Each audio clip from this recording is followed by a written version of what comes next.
Medical representative বা যে কোনো সেলস প্রফেশনে যেখানে সারাক্ষণ বাইরে বাইরে ঘুরতে হয়, সেখানে একটা প্রধান প্রবলেম হলো মুখে ট্যান পড়ে যাওয়া। রাস্তার ধুলোবালি আর রোদ্দুরের তেজ দুটো মিলে মুখটার একেবারেই 12টা বেজে যায়। বাজারে দামি দামি ডিট্যান ক্রিম রয়েছে, কিন্তু রান্নাঘরের কয়েকটা জিনিস দিয়েই ট্যান রিমুভ করা সম্ভব। আলুর মধ্যে রয়েছে ভিটামিন সি, যা দাগকে হালকা করতে সাহায্য করে। এছাড়াও রয়েছে অ্যান্টিঅক্সিডেন্ট, যা ত্বককে অনেকটাই রক্ষা করে।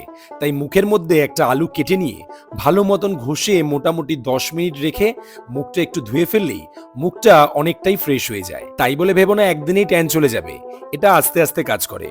আর প্রয়োজন এই কয়েকটা জিনিস, যার মধ্যে সব থেকে প্রধান জিনিস অ্যালোভেরা গাছের জেল।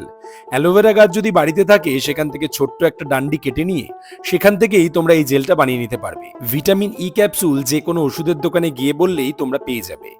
আর প্রয়োজন গোলাপ জল। এইবার এই তিনটে মিশ্রণকে একসাথে ভালো করে মিশিয়ে নিলেই তৈরি হয়ে যাবে তোমার একটা পেস্ট। একটা ঘরোয়া ডিট্যান ক্রিমও বলতে পারো। এই পেস্টটাই কাজ করবে তোমার ট্যান রিমুভ করতে আর মুখে একটু গ্লো আনতে। মুখে লাগিয়ে রাখতে হবে 10-15 মিনিট।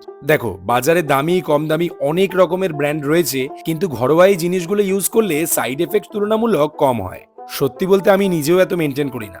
আজকে যেহেতু কাজ থেকে একটু তাড়াতাড়ি চলে এসেছিলাম, তাই ভাবলাম মুখে একটু লাগিয়ে নিই আর তোমাদের সাথে একটু শেয়ার করে নিই। মোটামুটি 10-15 মিনিট লাগিয়ে তারপর ধুয়ে নিলেই মুখটা অনেকটাই ফ্রেশ লাগবে। দেখো, এইগুলো ঘরোয়া টোটকা, এগুলো একদিনে কাজ করে না। তোমাকে ইনস্ট্যান্ট রেজাল্ট পেতে হলে কোনো ক্রিম নিয়ে ইউজ করতে হবে।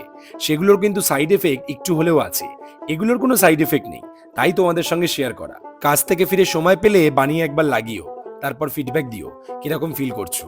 যাই হোক, আজ এটুকুই থাক, দেখা হচ্ছে পরের ভিডিওতে। টাটা।